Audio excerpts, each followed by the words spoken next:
Voilà. Alors, Achodesh Azilachem, c'est votre parashat Vaikel Pekudé, parashat Achodesh, Chaf et Adar, Tafshin Lamed E. Voilà, après avoir vu le sujet essentiel de savoir dans quel mois le monde a été créé, on a vu dans quel mois le monde accueillera la Géoula Mitzvah Shlema. Machloket de Rabbi Yoshua, Rabbi Eliezer. Rabbi Eliezer dit qu'en Tishri, en Nissan, on a été délivré.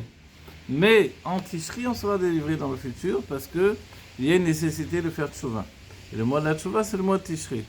Rabbi Yoshua, beaucoup plus simplement, dit non, en Nissan, on a été délivré, en Nissan, nous serons délivrés. Voilà.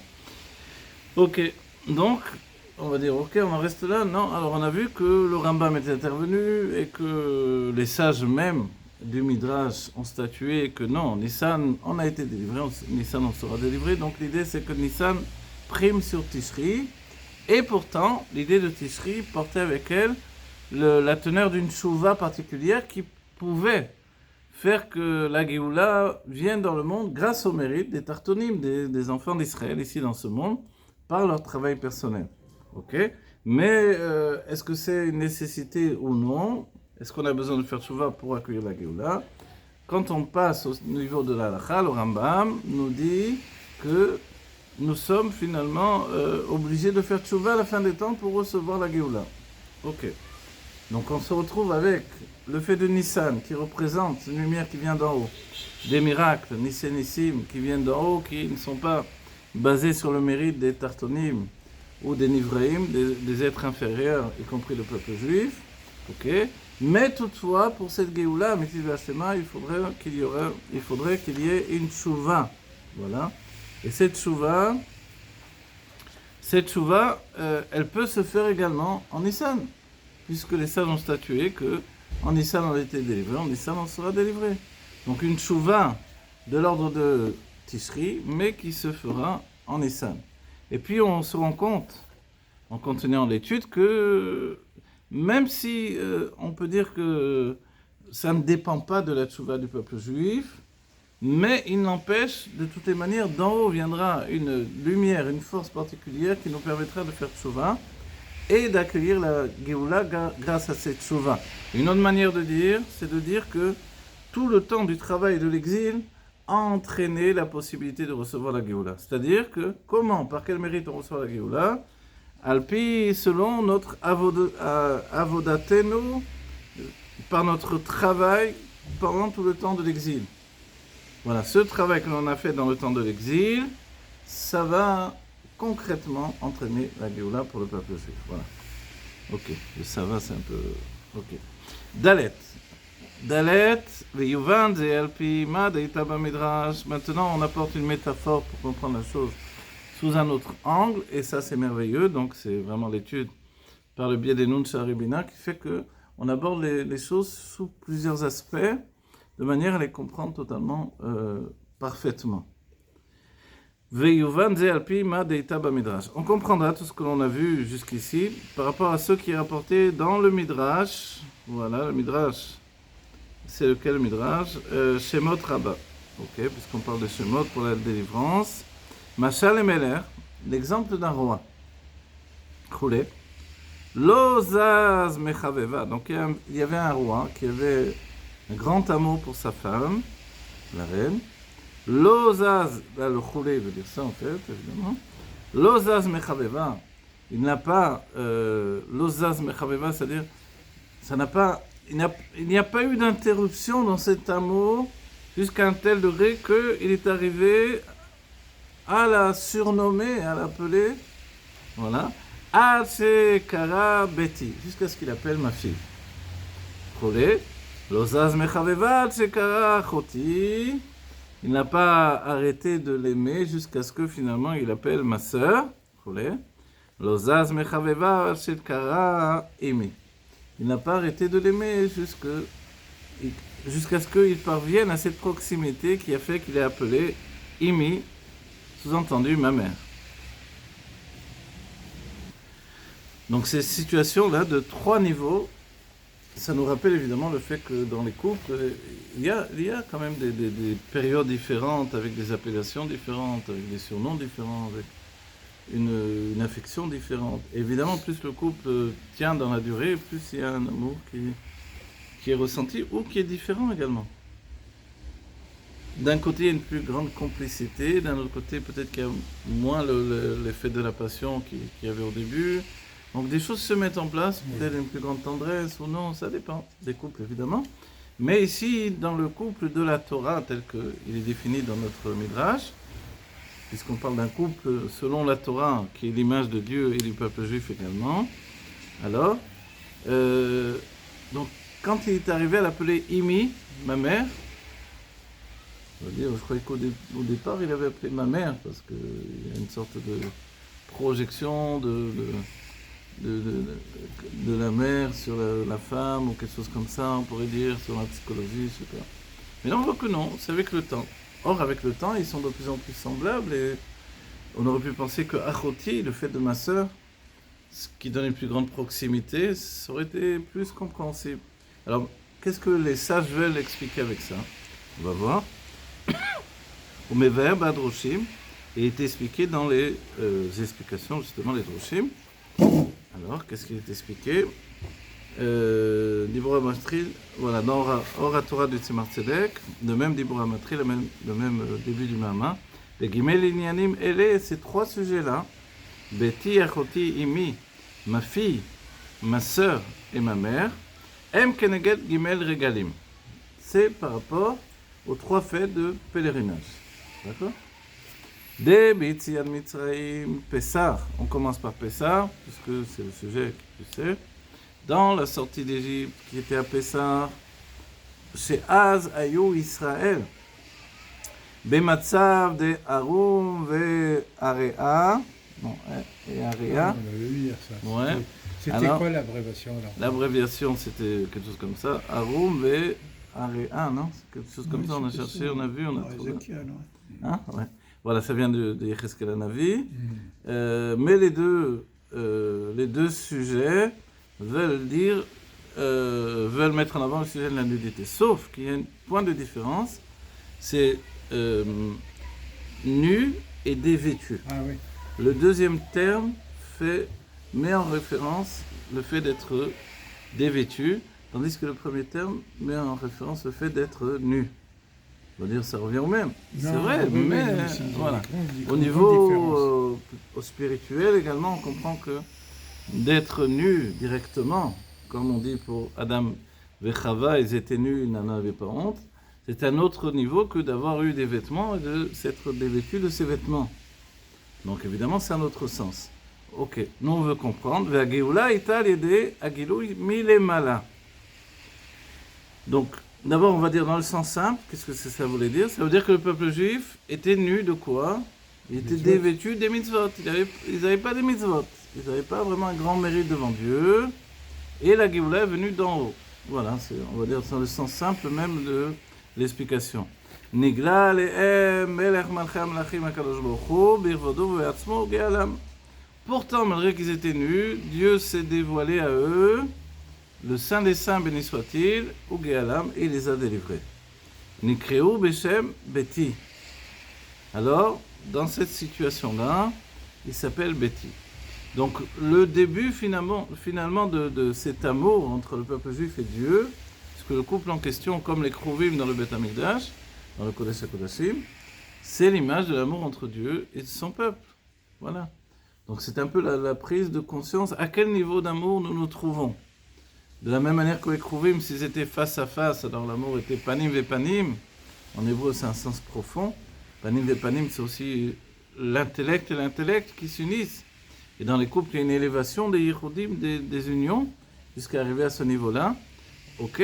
Donc là, quand on parle également de ce sujet-là, par rapport au fait, on voit que quand on était bêtis, on était jeunes, on n'était pas construits. On était juste dans un état de Mekabel, celui qui reçoit ce que Dieu nous donne. Et comme on a dit précédemment, c'est vraiment un guilou qui vient d'en haut sans un travail d'en bas des créatures. Pourquoi? Ici, il nous dit parce que on était totalement dévêtus de mérite et de mitzvot. Voilà, et ça, on s'appelle Betty, ma fille. Debati Prinan Mekabel, la fille, elle est dans le niveau de Mekabel, elle reçoit. Chez Enlo, alors il passe à l'expression au masculin, donc il faut s'y attendre. Chez Enlo, Machal Atzmo, Klum. Chez Enlo, Michel Atzmo, Klum. Excusez-moi. Alors le terme, on le voit souvent, il est rapporté dans le Zohar, dans la Kabbalah et dans la Chassidut. L'Etla Megarma Klum, elle n'a rien d'elle-même. D'accord? Sauf qu'il est passé au singulier, mais masculin. Donc, il n'a de lui-même rien du tout. Ok? Ve'u rak mekabel, il est uniquement mekabel, il reçoit uniquement. Ze shenotnim lo, il reçoit uniquement ce qu'on lui donne d'en haut. Ok? Donc, de lui-même, il n'a rien. Moi, il me viendra une question de me dire pourquoi le rabbi est passé au masculin là. Mais il n'y a pas un passouk. Non, là, c'est pas un passouk en soi. Shelo Michel Atzmo, Klum, Veurak Mekabel, Ze, Shenotnim Lo, Melemala. Ah, peut-être que c'est un passouk. Ou peut-être pas un passouk, mais au moins une imbra des sages. Mais ici, il n'y a pas de numéro pour nous affirmer cette chose-là, comme tu dis. Le passouk, dans le Zohar ou dans la Kabbalah, c'est tout le temps la notion de l'Etla Megama Klum, donc c'est le Zohar. Elle n'a rien d'elle-même. Mais là-bas, c'est au féminin quand même. Donc, parce qu'on parle de la Malchut. Donc la Malchut, elle est la fille. Donc ce serait intéressant de savoir pourquoi le rabbi est passé au masculin. Mais bon, ça c'est quoi le mot en masculin, j'ai dit elle, l'eau. L'eau, c'est lui. Oui. Tandis que elle là, c'est elle. Parce que là, on monte de niveau peut-être. Ah, peut-être, alors même, finalement, même Zeranpin, il est appelé Betty dans cette optique-là. Mais normalement, Betty, c'est la Malchut, donc elle est féminine. Bon, c'est pas grave. Au Bématan Torah. Mais attends, Zeranpin, tu dis, c'est. C'est la Malchut. Oui, Zeranpin, ce sont les sentiments divins. Oui, je suis d'accord. Mais non, Zeranpin, c'est pas la Malchut. C'est les sentiments divins, oui. Oui, les sentiments divins. Mais les sentiments divins, il y a des sentiments qui donnent et il y a des sentiments qui reçoivent. D'accord, mais de manière générale, c'est le jeune homme, c'est masculin. Kutsha Belecho, le saint béni soit-il, ou Shrinte, et la Shrina, qui est la Malchut. Aussi, Shrinte, c'est féminin, et la Malchut. Oui, ça d'accord, mais là, on parle peut-être d'un niveau plus haut que la Malchut. Ah, je sais pas. Sais pas. Si toi, tu sais pas, alors non, on va donner notre dème. Hein. Je veux dire, tu ouvres une proposition. J'ouvre rien du tout, papa. Moi, j'étais sous la pluie. Je t'ai dit que je ne sais pas pourquoi le rabbi parle au singulier masculin ici. Donc, on peut essayer de savoir. Ah oui. Essayer. Bon, voilà. A priori, on parle du niveau de Betty. En plus, c'est le peuple juif. Okay. Alors peut-être si on dit Am Israël au singulier, dans l'idée de Am au singulier, dans ce cas-là, il n'a rien de lui-même. Et quand tu parles de Betty, c'est-à-dire ma fille, oui. Tu peux dire mon fils. Au masculin. Non, c'est ma fille justement. Non, je sais, oui. Tu l'as dit plusieurs fois. Non, je veux dire par là que quand on dit qu'il n'a rien de lui-même, c'est qu'il est Mekabel. S'il est Mekabel, il reçoit donc uniquement, c'est l'aspect féminin justement. Mais un fils, il reçoit aussi de son père. Il reçoit, mais on ne l'appelle pas Betty quand même. On l'appelle pas ma fille. Au lieu de l'appeler Betty, tu peux l'appeler Yaakov, tu peux l'appeler ce que tu veux au lieu de Betty. Non, mais ici, voilà. Bon, mais vaut mieux rester sur une bonne question que sur une mauvaise réponse. Hein. Oui, enfin, je ne parle pas pour ce que tu as dit, c'est très bien. Non, mais je n'ai pas connaissance de ces secrets que tu... Okay. Alors, c'est juste le pshat de la Kabbalah de la Chassidut. Okay. Donc, alors, on en resté là. On est premier niveau qui correspond à Pessah. D'accord? On doit être une Balbel. Pessah, c'est Mekabel, on reçoit de Dieu. On est complètement Arum Beroma. Ok, il n'a pas dit ça, mais en tout cas, on n'a pas totalement, on n'a pas de vêtements. Ok? Et si on n'a pas de vêtements, c'est qu'on n'a pas de mitzvot. En même temps, on peut dire, mais on n'a pas de mitzvot parce qu'on n'a pas encore reçu le roi des rois. Mais comment ça se fait, puisque les Avot, ils faisaient déjà toutes les mitzvot. Pourquoi le peuple juif en Égypte ne faisait pas toutes les mitzvot, etc. Et c'est là où, à nouveau, on dit, ça c'était un mérite personnel.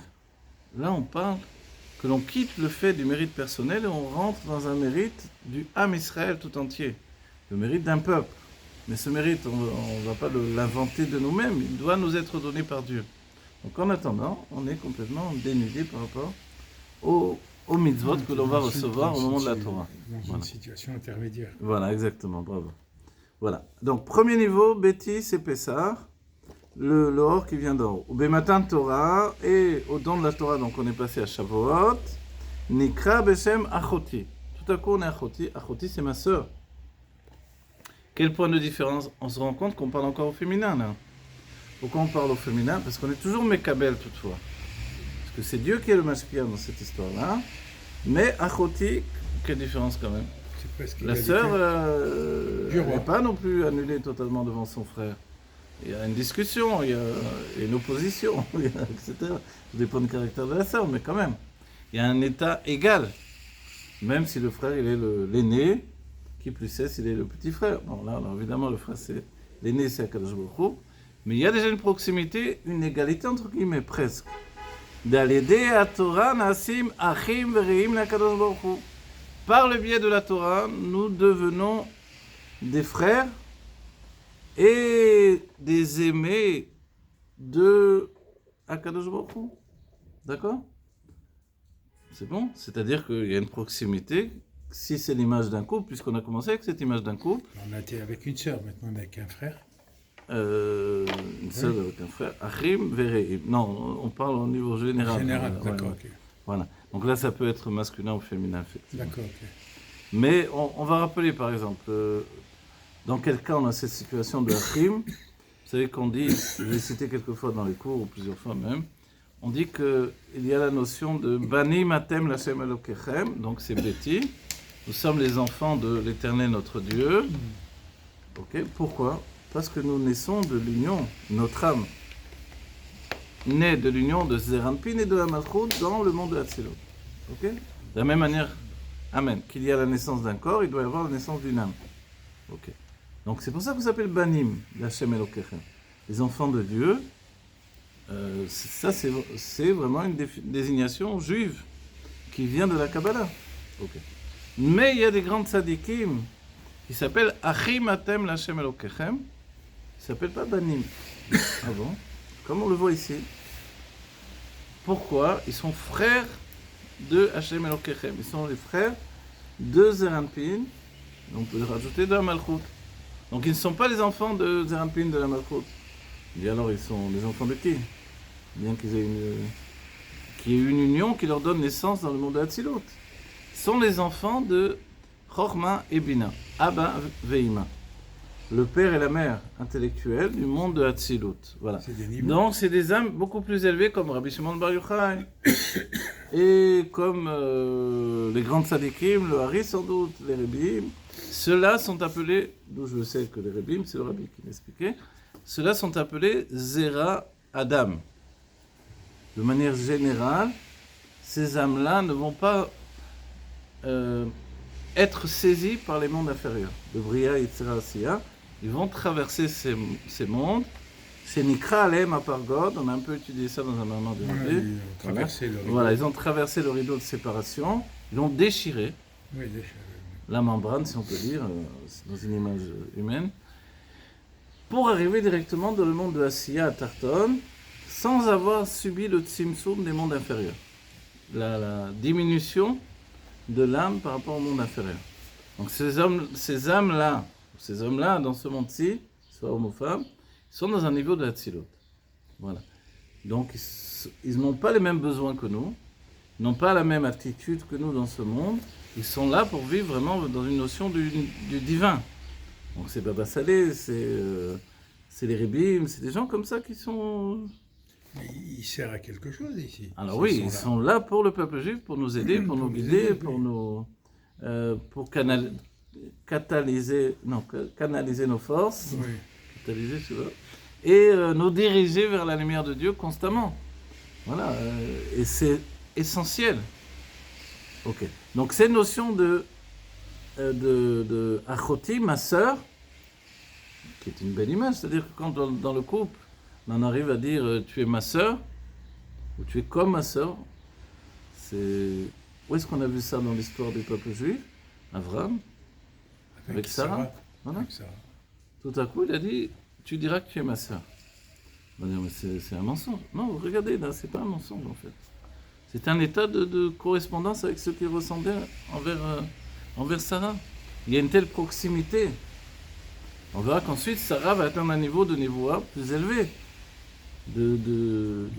Voilà, elle va atteindre ce niveau comment dire en français, Névoa, de prophétie plus élevé qu'Abraham, puisque Kol ma shetomar lecha Sarah shma bekola. Tout ce qu'elle te dira, tu écouteras sa voix. Même quand elle te dit prends le fils de la servante, ah bon, mais c'est toi qui m'as demandé d'avoir des rapports avec la servante pour avoir ce fils. Maintenant, je les jette tous les deux. C'est pas normal un truc pareil. Maintenant que tu as ton fils, tu jettes les autres. Alors, ça a l'air un peu un grief humain, petit, mesquin, etc. C'est comme ça qu'Abraham le voit, a priori, dans un premier temps. Même s'il est étonné que sa femme réagisse comme ça, parce que c'est une salécaille. Et tout à coup, Dieu intervient et dit non, écoute sa voix, c'est elle qui a raison. Voilà. Donc, Abraham n'arrive pas à comprendre, de par son amour, qui est illimité, n'arrive pas à voir que son fils Ishmaël est en train de mal tourner. Donc, elle le voit immédiatement, Sarah. Elle a la clairvoyance, elle veut immédiatement séparer. Oui, de son fils. Voilà. Le bon grain de l'ivraie, comme ça on dit en français. Oui. Donc, Ishmaël de... C'est bon, hein? C'est écrit là, Ishmaël de Yitzhak. Et on verra que Sarah, finalement, avec... Sarah, voilà, pardon. Rivka, avec Yitzhak, va également jouer de sa névoie, de sa prophétie, en sachant très bien que toutes les bénédictions que Yitzhak voulait donner à Esav, d'une certaine manière, ne lui étaient pas destinées. Pourquoi? On va dire, mais oui, il lui était destiné. D'ailleurs, quand on regarde, quand on écoute ces brachot, là, ces bénédictions, on se dit, ce sont des bénédictions reliées au bien matériel. Jacob, il n'est pas dans le bien matériel. Il n'est pas occupé à cette situation de bien matériel, etc. Donc il n'a pas vraiment un besoin de ça. Il se rend compte que derrière ce bien matériel se cachent tous les trésors de la Géoula, tous les Shayolamot, on pourra dire. Donc cette infinité de plaisirs de la Géoula. Et on va dire, mais c'est pas si mal que ça que le peuple juif, représenté par Jacob, en prenne un petit peu pendant le temps de l'exil. Mais qu'est-ce qu'a fait Jacob? Il s'est prosterné cette fois. Évidemment, c'est pas juste pour s'annuler devant Esav qu'il a fait ça. Pour repousser, en fait, tous ses biens jusqu'au 7e millénaire.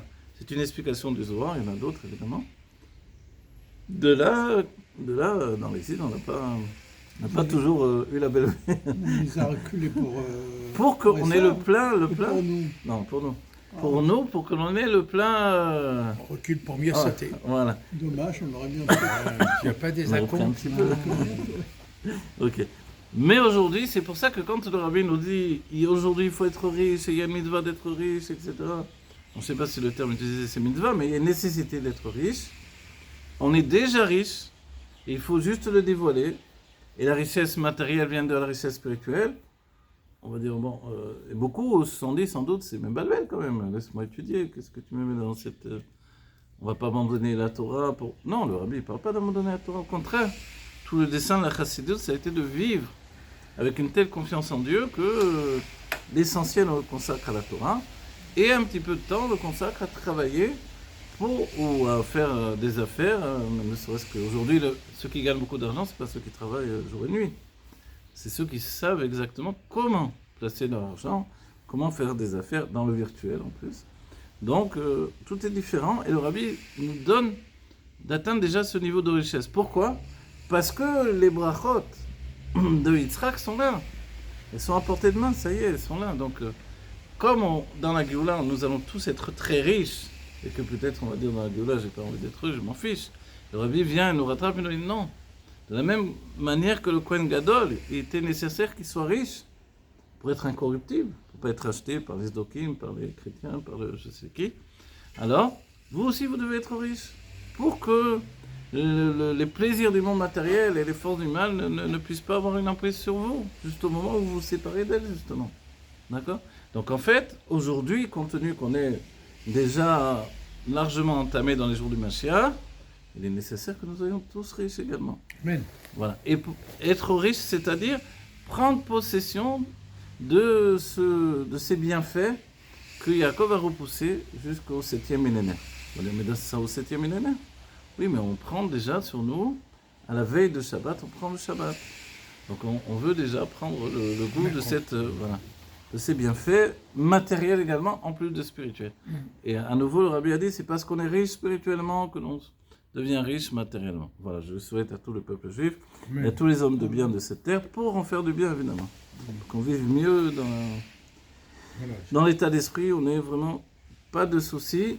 Comme il est dit, il y a le passage qui dit ça. C'est l'eau et la haine, ils n'auront d'autres soucis en fait. Et là, la date est Hashem Bilvad. C'est uniquement de connaître Dieu. Ce sera l'occupation de la Géoula. Donc celui qui voudra faire des choses à côté, il fera, c'est pas interdit. Mais l'essentiel, c'est de connaître Dieu. Donc, puisqu'il est écrit Bechol drachecha dehu, surtout tes voies connais-le, alors évidemment qu'on peut vivre dans le monde, on peut faire des choses, on peut construire je sais pas quoi, mais peu importe, on est avec Dieu, c'est ça le plus important. Ouais. Et c'est ça l'enjeu de la Chassidut et de la Chassidut Rabbah. Voilà. Ok. Donc ça, on peut dire que tout ce que l'on vient de dire, c'est en relation avec Achoti. Achoti, c'est ma soeur. Donc la proximité, tout à coup, avec la femme, c'est pas que je me sens au-dessus d'elle, elle est toute petite, ça c'était Betty. Mais tout à coup, je suis à proximité, c'est vraiment une héritière. Voilà. Et ça ressemble au terme de ce que l'on dit, une âme sœur. A priori, une âme sœur, c'est quand on ressent qu'elle est comme ma sœur. Voilà. Ok. Mais évidemment, on parle de qui? Pas simplement de notre couple à nous, ou de tous les... On parle de Dieu et du peuple juif. Donc on peut être comme des frères et sœurs avec Dieu. C'est merveilleux. Ok.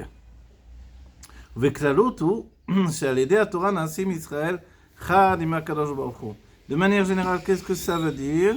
Puisqu'on parle de Shavuot Matan Torah, où on est comme une sœur avec Dieu, c'est que par le biais de la Torah, on devient Chad im HaKadosh Baruch Hu.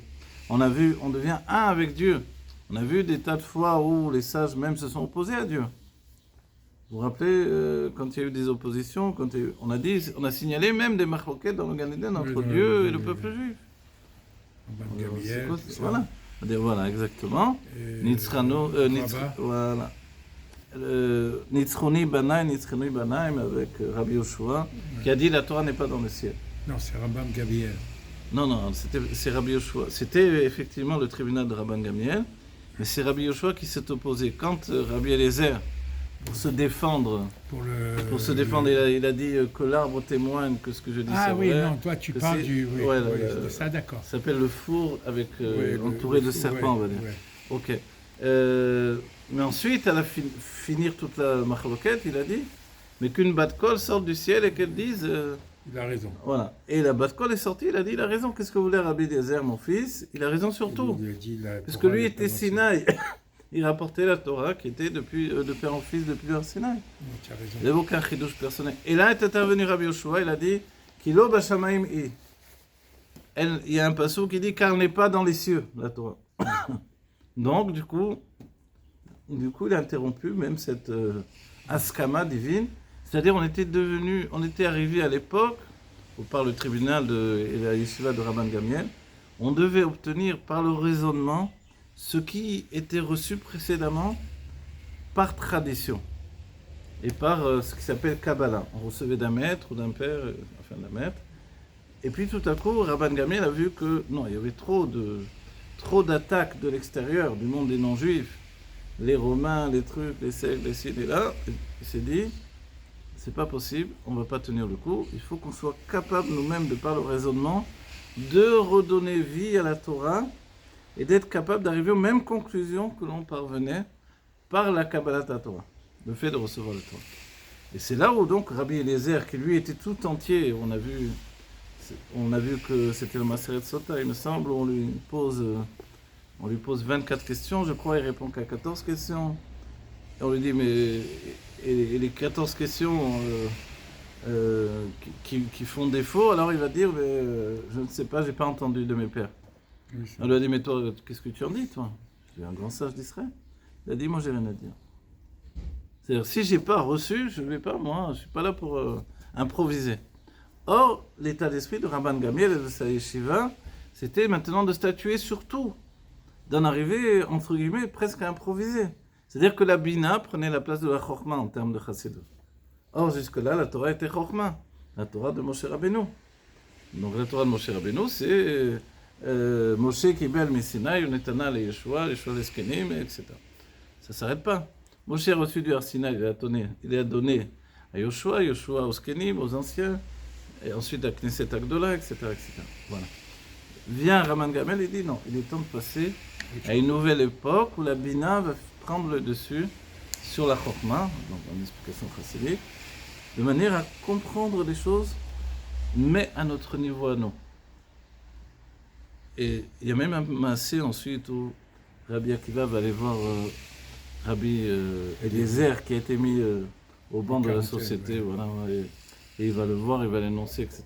Ensuite, il lui demande enseigne-moi quelque chose que tu as appris à l'Yeshiva de Rabban Gamliel, et il lui dit, cette semaine on a statué sur ce sujet-là, on a donné cette halakha-là, et Rabbi Eliezer lui dit, mais en français ça donne du genre, prends tes yeux dans tes mains. Tout ça, moi je l'ai reçu déjà depuis longtemps, je le savais, etc. Donc on se rend compte, on se dit, qu'est-ce qu'il faut penser? S'il savait déjà tout et que les autres ils ont besoin de le chercher, alors on comprend que c'était une époque où il fallait faire ça. C'était dur, c'était un déchirement, c'était une remise en question totale du judaïsme, mais sans cette remise en question, il n'y aurait pas eu la Mishnah, et ensuite il n'y aurait pas eu le Talmud. Oui. Talmud Bavli essentiellement, ensuite le Talmud Yerushalmi, mais c'est-à-dire ce questionnement qui est le nishma de la Torah. Là, ça portait sur le Niglé, qui a fait la vivacité et la vitalité du peuple juif et, on dit en français, la pérennité également. Donc c'était pas tranquille, mais dans le sens où le peuple juif a perduré grâce à ça, grâce à l'étude du Talmud. Voilà, et les nitzotzot du monde ont été accomplis grâce à l'étude du Talmud également. Okay. Voilà. Ok. Donc tout ça, c'est le côté de Achoti. Par le biais de la Torah, on devient un avec Dieu. D'accord? Donc on en arrive à être associé à Dieu d'une manière tellement profonde qu'on est comme des frères et sœurs tout à coup. Bon, évidemment, ça nous paraît un peu extraordinaire. Et entre guillemets, un peu poussé peut-être. De dire, bon, mais Dieu c'est Dieu quand même. Moi, c'est moi. Ça fait tout ça quand je dis ça. On voit bien que Dieu, des fois, il a dit, ils m'ont vaincu. Voilà, ils m'ont vaincu. Oui, tu as raison. Mais tu as raison. Mais c'est ça qui est extraordinaire par la Torah. C'est que la Torah fait qu'il y a un chidouche, il y a quelque chose de merveilleux. Il y a un plaisir de Dieu du fait que tu t'accapares en fait.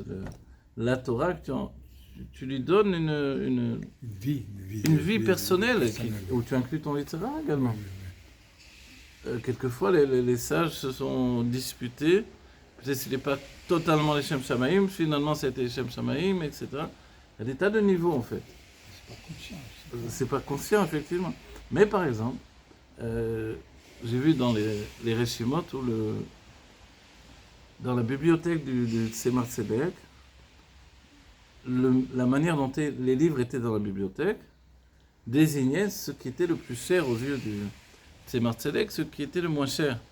Moins cher, ça ne veut pas dire la même chose en français, mais dans le sens où ceux qui étaient en haut étaient plus mechoubat, plus honorés, ceux qui étaient en bas de la Sifria, de la bibliothèque, c'était moins honorable à ses yeux. Ok?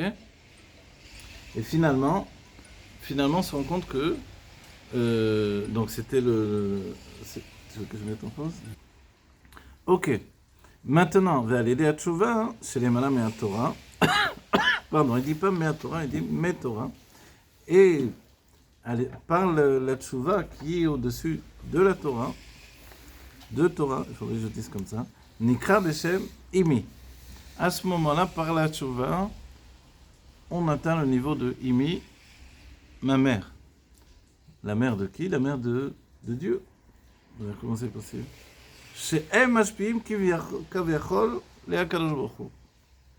On pourrait dire qu'on est mashpia sur Akadosh Baruch Hu. Ok, on influence même Dieu. C'est assez particulier de dire comment la créature peut influencer sur le créateur.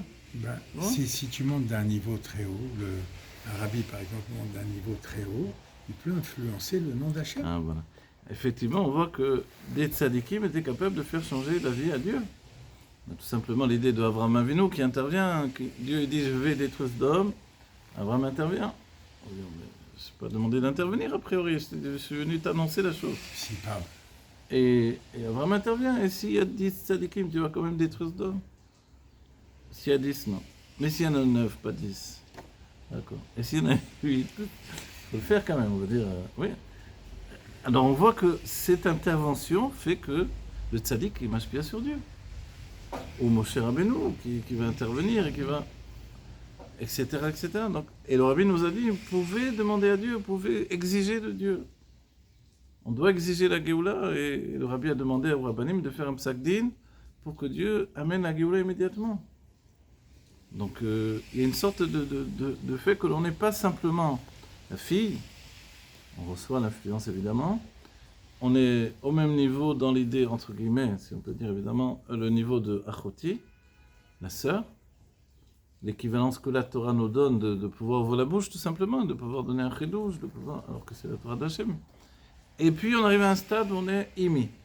Donc dans le couple, quand la femme devient la mère de l'homme, peut-être on peut dire, quand l'homme vieillit, il devient un peu plus comme un enfant, et elle s'occupe un peu plus de lui, etc.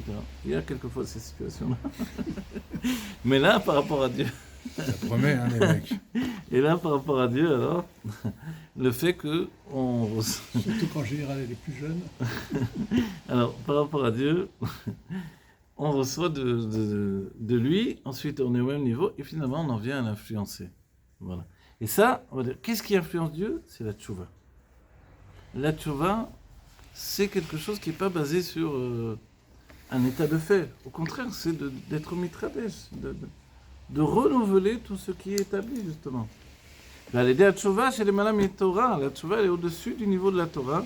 Nikra Beshem Imi, on s'appelle du nom de Imi, chez Em Mashpiim Kivyachol Be'akadosh Baruch Hu. Car alors on est en influence sur Dieu, si on peut dire, comme Shkatou, Tseina Ureina Bnot Zion Be'mener Shlomo Be'atara, chez Atralo Imo Beyom Chatunato. Voilà, ça, quand on parle de ça, on parle également de Matan Torah.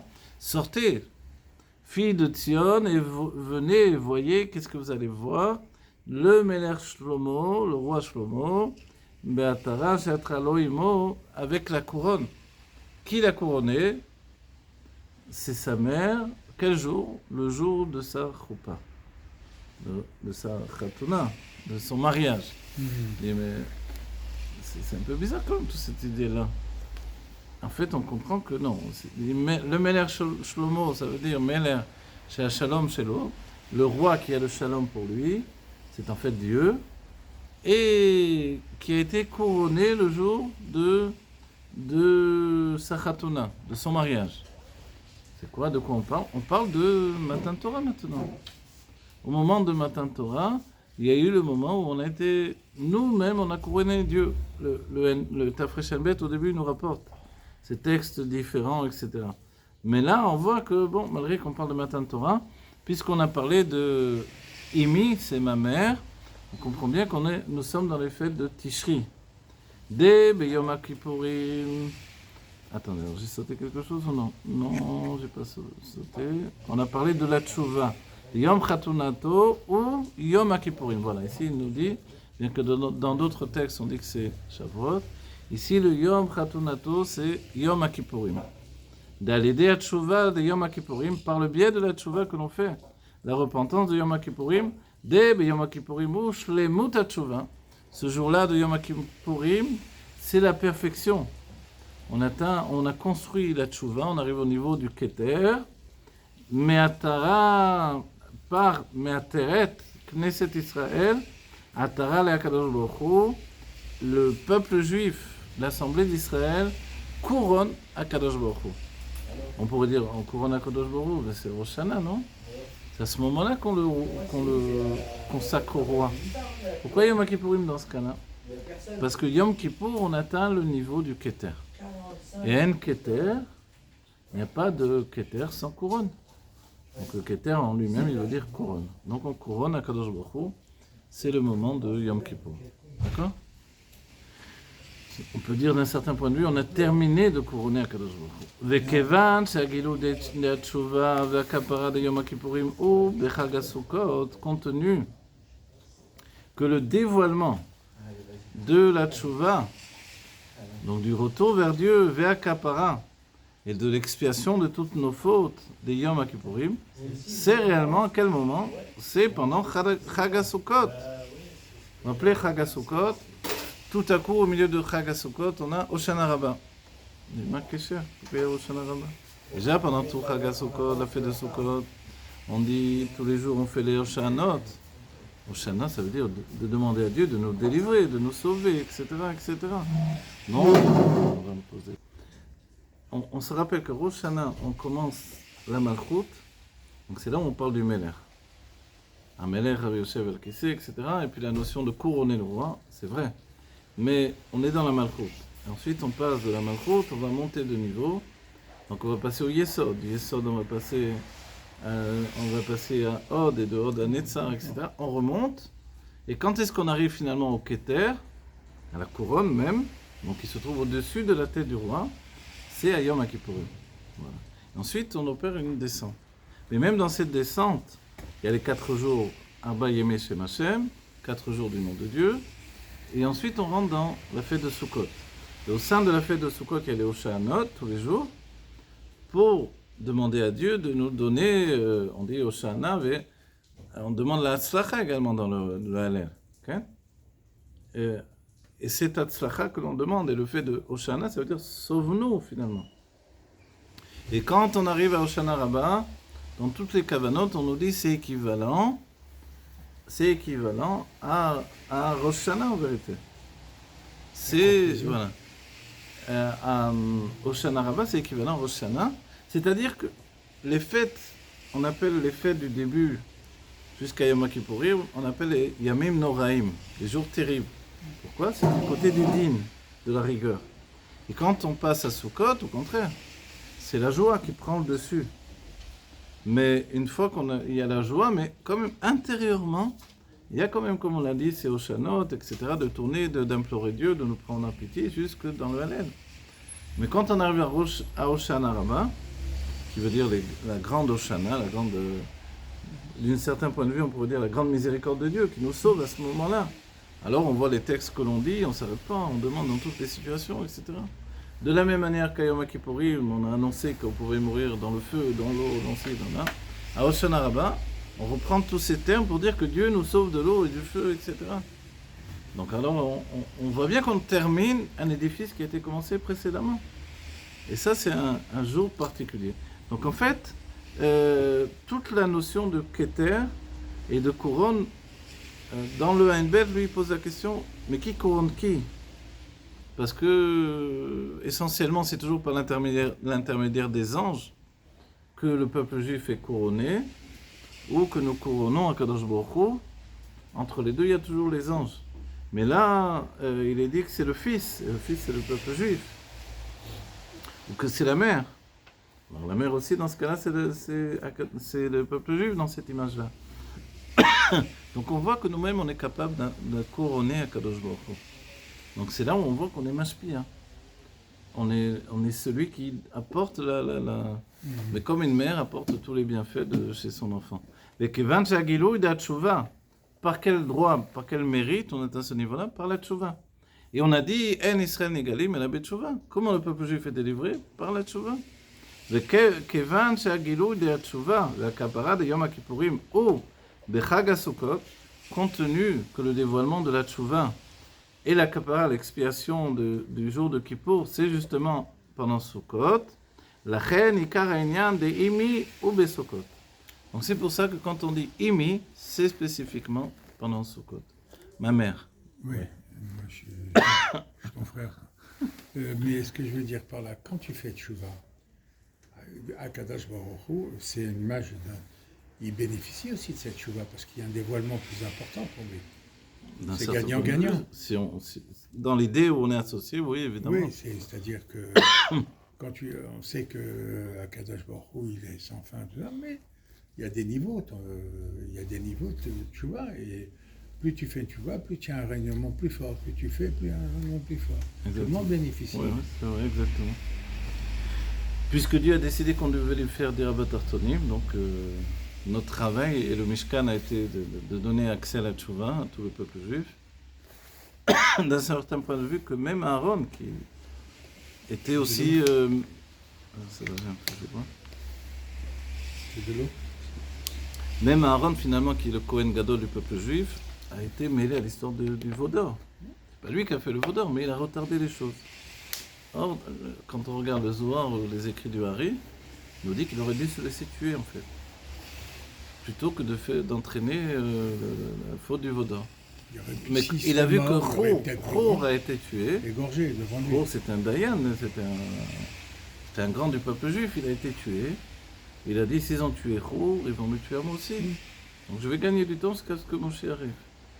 Mais on dit, les dates à émettre, il n'aurait pas dû faire ça. Et on nous dit, et où est-ce qu'on voit ça dans Shara Gilgulim? On nous dit que Aaron, c'est les mêmes lettres que Haran. Il y a juste un rajout d'une seule lettre. Haran, qui c'était le frère d'Abraham Avinu. Oui. Et le frère d'Abraham Avinu, quand il est à l'époque avec Nimrod, où Nimrod a dit agenouillez-vous devant moi, etc. Je suis une idole. On sait qu'il était en rébellion contre Dieu. Et Abraham n'a pas du tout pactisé. Il a dit je vais te jeter dans un bûcher, dans une fournaise. On dit que c'était une fournaise de 3 jours de marche. Donc toute l'histoire. Et Abraham, donc, il n'a pas voulu se soumettre du tout. Mais Haran, il a dit, j'attends. Si Abraham est jeté là-bas et on ressort vivant, moi, tu pourras me jeter aussi. Le problème, c'est qu'il a été jeté, mais il n'est pas revenu. Parce qu'il a mis une condition au miracle. On met pas de condition au miracle. Le miracle, il arrive quand on fait, mais on est fait totalement. Donc, d'après le Hari, quand il s'est réincarné dans Aaron, le frère de Moshe, il aurait dû également... Pour faire son tikkun, se laisser tuer. Et à nouveau, il ne s'est pas laissé tuer. Il a gagné du temps. Donc on voit qu'il a une personnalité comme ça. Mais c'est pas plus mal, c'est que Dieu il le chérit, il veut son aide, c'est pas quelqu'un de... mais en même temps, ça nous démontre que notre Kohen Gadol, il devait être un Baal Tshuva également. Parce que Aaron, quand il a dit à Moshe, mais quand je rentre, moi, dans le Kodesh Kodashim, je rentre au Mishkan, je vois l'image du veau d'or. Donc ça le terrifiait de dire que... En plus, quand au début la Shrina ne descendait pas, il s'est dit, le premier jour où il a commencé son service, la Shrina ne descendait pas, il a dit, mais c'est ma faute, moi j'ai entraîné la faute du veau d'or, c'est pour m'humilier que tu m'as fait ça, Moshe. Moshe il a dit, viens, je vais venir avec toi. Et le Rashi dit, mais pourquoi Moshe est rentré avec lui? Quel rapport? Moshe a fait le travail pendant... la préparation à cette situation-là, mais quand on arrive au moment de Chanukah Tamid Béar, etc., où le travail commençait réellement, alors Moshe n'était plus dans une phase préparatoire, donc c'était Aaron à rentrer. Moshe, c'est un Lévi, mais c'est pas un Kohen. Et le Rashi nous dit, mais pourquoi Moshe est rentré avec Aaron? En fait, il est rentré pour prier, de manière à ce que la Shrina descende, et ensuite, c'était la dernière fois, il est rentré faire le travail avec Aaron. Voilà. Donc la tchouva, si Dieu, il y a une sikha merveilleuse du Rabbi sur ce sujet-là, Dieu a voulu, le Rabbi nous dit, pour qui le Mishkan, c'est pour qui le Beth Amikdash? Est-ce que c'est pour les tzadikim? Il nous dit, les tzadikim, ils n'ont pas besoin, ils n'ont pas de faute. Alors il nous dit, alors c'est pour les Rechaïm. Les Rechaïm, ils n'en veulent pas du Mishkan. Alors il dit, alors c'est pour les balais de tchouva. Voilà. Et c'est ça ce qu'il nous dit le Rabbi ici. C'est pour le Baal Tshuva qu'il y a le Mishkan. Et la Tshuva est tellement élevée qu'elle est au-dessus du niveau de la Torah. La Torah, elle est quelquefois terrible, la Torah. Parce que voilà, ceux qui ont la Torah mais qui n'ont pas le derrière, on va dire, ou la sensibilité pour l'autre juif, il peut déchirer quelqu'un, le tuer, l'humilier, etc. Dans le kavod de la Torah. Les frères de Yosef, ils étaient dans la Torah à fond. Ça a donné ça aussi. Donc la Torah peut être impitoyable également. Donc si on n'a pas cette humanité qui accompagne la Torah, ça peut être terrible. Ça peut être dur. On me voit Badroshim, il est expliqué dans les Droshim. Alors le fait, on retombe sur nos pieds. Le fait que la Géoula future sera future aujourd'hui, si Dieu Archavit, on dit en hébreu, Ben Nissan, dans le mois de Nissan. Chez Nissan ou Prinat Betty. Ah, mais on a dit, mais Nissan c'est Betty, c'est quoi? C'est la fille. Donc elle est juste Mekabelée de Dieu. Elle a Mekamaklum, elle n'a rien d'elle-même. Les mata mi achoti veimi, et c'est en dessous de achoti, ma sœur, de imi, ma mère. Ou ki amala de achoti veimi kshura im metziuto shel adam haover. Parce que ce niveau-là de achoti veimi kshura im metziuto shel adam haover. Ah, il dit parce que les niveaux d'élévation que l'on trouve dans achoti, ma sœur, et imi, ma mère, c'est en rapport au niveau de la qualité de la personne qui travaille. Que par son travail, il devient un frère de Dieu.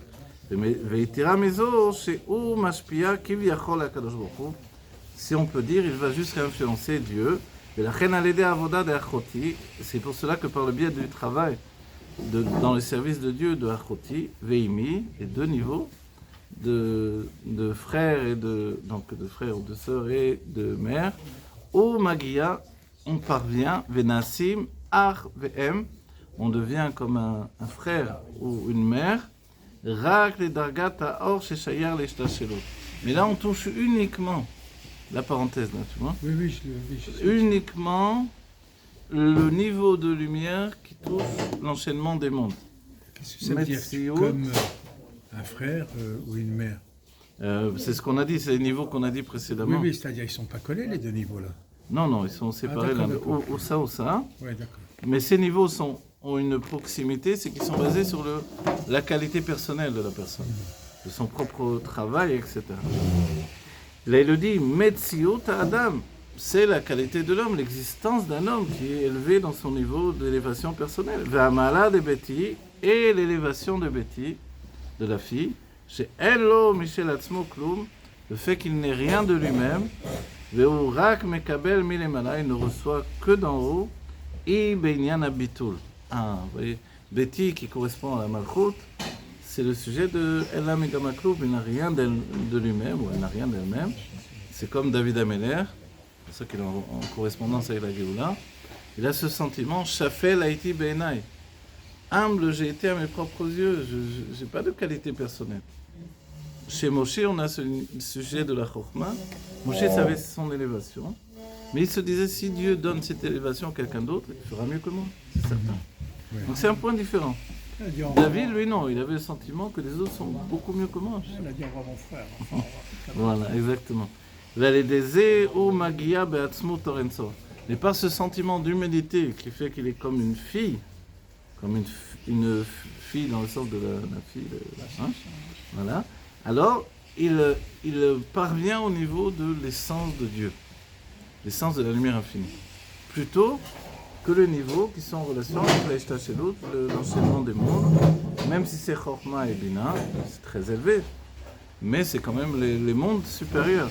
Les Éo, chez Benissan Atidin et Gaël, et c'est le fait que en Nissan, dans le futur, aujourd'hui, immédiatement, on va être délivré, qui Bageoula Atida, car dans la délivrance future d'aujourd'hui, Yé Gilou Yatzmo Torensov, il va y avoir le dévoilement de l'essence de Dieu, les Gilou Izé ou Alidé Abitul. Ce dévoilement-là viendra du Bitul, de la soumission des Éo chez Bemashia active. C'est le fait que par rapport à Mashiach, il est écrit Ani, un pauvre, Verochev al-Chamor, un pauvre qui est sur un âne. Vous pourrez penser, il arrive sur un beau cheval blanc, comme un prince, et puis non, il est un pauvre qui arrive sur un âne tout doucement. Alors, ça veut dire beaucoup, évidemment, c'est pas rien, ces paroles-là.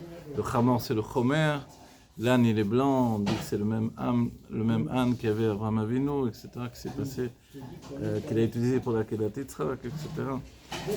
Ani Dafka, un pauvre. C'est quoi Ani? C'est la situation de Prinat Betty. C'est le sujet de Betty, la fille, c'est la Malchut, elle la Megama Kloum, elle n'a rien d'elle-même. Oui. C'est le Inyan de Ani, le sentiment qu'avait David Ameller. Intérieurement, il avait une chifloute, une humilité qui fait qu'il se ressent le dernier des derniers. Et en même temps, il a cette force d'être mitnassé sur tout le monde. Mais quand il est roi sur le peuple, il s'impose sur tout le monde. Parce que c'est la royauté de Dieu. Donc là, il ne fait plus de calcul intérieur. Oui, mais de la manière dont c'est présenté, on aurait l'impression de dire qu'en fin de compte, c'est quand il est petit, Betty, là, Et c'est encore le plus haut, parce Voilà. qu'il est complètement annulé. Voilà, tu as raison. C'est quand il est petit qu'il est grand. Et c'est ce que l'on dit sur la Géoula. C'est que les petits seront grands et les grands seront petits. C'est un monde, Olam Hafour Raïti, c'était déjà du temps des Ani Tanaïm. Beneni, Voilà. le mec qui veut pas trier. Donc j'ai vu un monde renversé, ce qui était grand était petit, ce qui était petit. Voilà, qu'on ait la Géoula Mitiv Hashemah, Théophémian Mamash, par le Amen. biais de Rabbi Menach Mashiach, de tous les tzadikim, et que vite, on voit tous ces tzadikim-là. Et nous, qu'on ne s'inquiète pas que nous soyons tout petits, au contraire, on peut toucher le niveau de Hatzmut Torah Sof. C'est pour ça qu'on reçoit la Géoula en Nissan, parce qu'en Nissan, on est comme une petite fille, si on peut dire. Mais il y a un sujet qu'on dit Abba Yassad Brata. Le père, il a donné le fondement de la fille. Donc on est relié vraiment avec l'intimité du roi, avec l'intimité de Dieu, et ça c'est merveilleux. On a créé à donner ma voix de nous, la Géoula, très